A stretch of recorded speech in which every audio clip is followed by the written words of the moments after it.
اچھا، ایک اور چیز یہ کہ کیونکہ آپ کے بڑے بھائی ایم پی اے بھی رہے ہیں اور نون لیگ سے رہے ہیں، تو سندھ کے اندر آپ کو کیا لگتا ہے کہ کیا وجہ تھی کہ مسلم لیگ نون اب تقریباً زیرو ہے؟ خیر M N A M P A تو دور کی بات ہے، اب کوئی لوکل گورنمنٹ کی کوئی 2 4 سیٹیں نکلتی ہیں، باقی تو کچھ بھی ان کے پاس نہیں، یہاں تک کہ اب پورے سندھ میں ان کو کینڈیڈیٹ بھی نہیں ملتے، جی پورے سب جماعتوں کے ساتھ مل کر بھی لڑتے ہیں لیکن پھر بھی ہار جاتے ہیں۔ اور جبکہ 97 میں تو گورنمنٹ بنائی تھی یہاں پر، لیاقت جو تو وزیر اعلیٰ بنے تھے ایگزیکٹلی. نون لیگ۔ تو یہ اس کے بعد یہ 3 سالوں میں بالکل وائٹ واش کیوں ہوئی ہے؟ قیادت میں کوئی مسئلے تھے، نون لیگ کا پیغام صحیح نہیں پہنچا، یا نون لیگ نے وہ کام نہیں کیے جو سندھ کے ساتھ جو وعدے تھے؟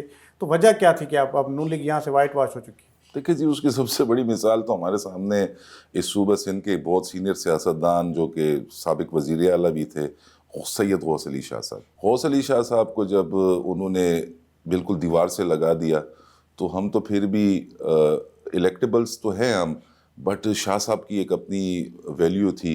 اور مشرف کے ٹائم پہ جب انہیں وعدہ معاف گواہ بنانے کی بھی کوشش کی تھی، جو ہمیں پتہ لگا تھا، تو انہوں نے کہا تھا کہ ہم آپ کو کاف لیگ میں پریزیڈنٹ بنا دیں گے، پرائم منسٹر بنا دیں گے، لیکن وہ نہیں مان. تو ان کے ساتھ انہوں نے وفا نہیں کی. پھر دوسری بات یہ کہ نون لیگ جو میں رہا ہوں، میں کراچی پریزیڈنٹ رہا ہوں نون لیگ میں یوتھ ونگ کا، اور میں نے ایک چیز دیکھی ہے کہ نون لیگ پارٹی کم لمیٹڈ کمپنی زیادہ ہے. اچانک سے اس میں مفتاح اسماعیل صاحب آ جاتے ہیں، ایک کاروباری شخصیت ہوتے ہیں، اور وہ آ جاتے ہیں، وہ پارٹی کو لیڈ کرنے شروع ہو جاتے ہیں.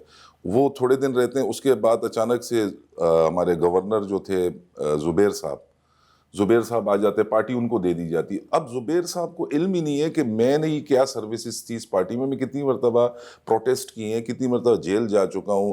ابھی آپ ریسنٹلی دیکھ لیں، ہمارے قابل احترام ہے کیونکہ بلاول صاحب ہمیں تربیت دیتے ہیں، ہم کسی کی تنقید خواہ نہیں کرتے ہیں.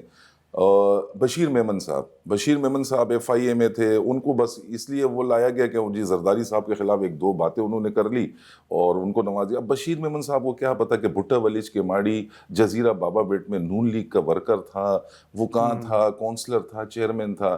تو یہ پارٹی کم لمیٹڈ کمپنی زیادہ ہے، تو اس میں ڈائریکٹر چینج ہوتے رہتے ہیں. کبھی مفتاح اسماعیل صاحب کی شکل میں آتے ہیں، کبھی وہ ہمارے گورنر تھے زبیر عمر صاحب، پھر ابھی آپ بشیر میمن صاحب کو دیکھ لیں، کبھی شاہ محمد شاہ صاحب آ جاتے ہیں.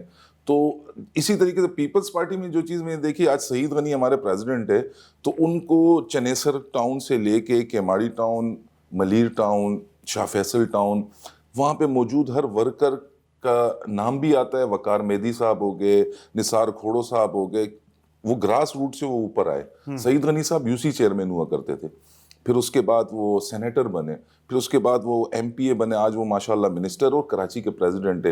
اور پیپلز پارٹی میں نے جو سب سے اچھی چیز دیکھی ہے جو کہ مجھ پہ خود ہوئی ہے، وہ یہ تھی کہ میری امی کا انتقال ہوا، پارٹی کی عادت آئی، میرے غم میں شریک ہوئی. میرے گھر میں شادی تھی، اس کی دعوت ہم نے دی، ہمیں یقین نہیں تھا، لیکن پارٹی کی عادت آئی. انہوں نے کہا آپ ہمارے فیملی ہو. وہ یہ تاثر دیتے ہیں کہ آپ ہم سے جڑے ہوئے ہو. نون لیگ میں ہم نے ایک بہت لمبا وقت گزارا، نہ غمی کا پتہ، نہ خوشی کا پتہ، نہ وہ کہیں آتے ہیں نہ کہیں جاتے ہیں. تو یہ فرق ہے، اسی لیے ہم بھی پیپلز پارٹی کے ساتھ کھڑے ہیں، اور انہوں نے بہت عزت دی ہے، انشاءاللہ ہم کھڑے رہیں گے ان کے ساتھ. اچھا، ایک چیز یہ کہ چلیں وہ پارٹی سطح تک تو وہ لمیٹڈ کمپنی کہتے ہیں آپ، لیکن جب وہ اقتدار میں پھر وہ فیملی کمپنی بن جاتی ہے کہ اگر ایک ان میں سے وزیر اعظم بنے گا تو وزیر اعلیٰ بھی وہی بنے گا جو ابھی بھی ہے. شہباز شریف صاحب وزیر اعظم ہیں تو مریم نواز صاحبہ جو ہیں وہ وزیر اعلیٰ ہیں، ان کے لیے کوئی فیملی کے علاوہ کوئی اور آپشن ہے ہی نہیں. جبکہ پیپلز پارٹی میں ایسا نہیں ہے کہ وہ پیپلز پارٹی جب ہماری شہید محترمہ بینظیر بھٹو شہید ہوئی، پیپلز پارٹی سندھ سے کسی کو بھی وزیر اعظم بنا سکتی تھی. انہوں نے میسج دیا، یوسف رضا گیلانی کو پرائم منسٹر بنایا.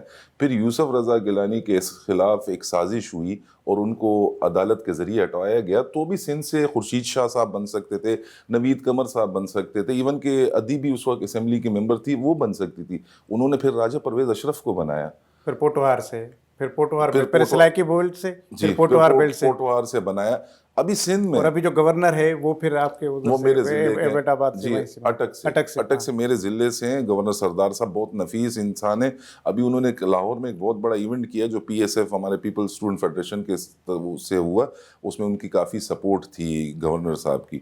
تو یہ اس قسم کے وہ ہے. اور آپ دیکھ لیں نا، سندھ میں چیف منسٹر مراد علی شاہ صاحب ہے، ادی اظہر پہ جو ہمارے پاس یہاں پہ ممبر ہے، الیکٹیبل ہے، ریزرو سیٹ پہ نہیں آئی. ادی فریال تالپور ہمارے پاس یہاں ممبر. اگر یہ ہماری پارٹی بھی ایسی ہوتی تو آج چیف منسٹر وہ ہوتے ہیں، لیکن نہیں. انہوں نے میرٹ پہ فیصلے کیے ہیں, چاہے وہ فیڈرل کے ہو چاہے وہ صوبائی ہو.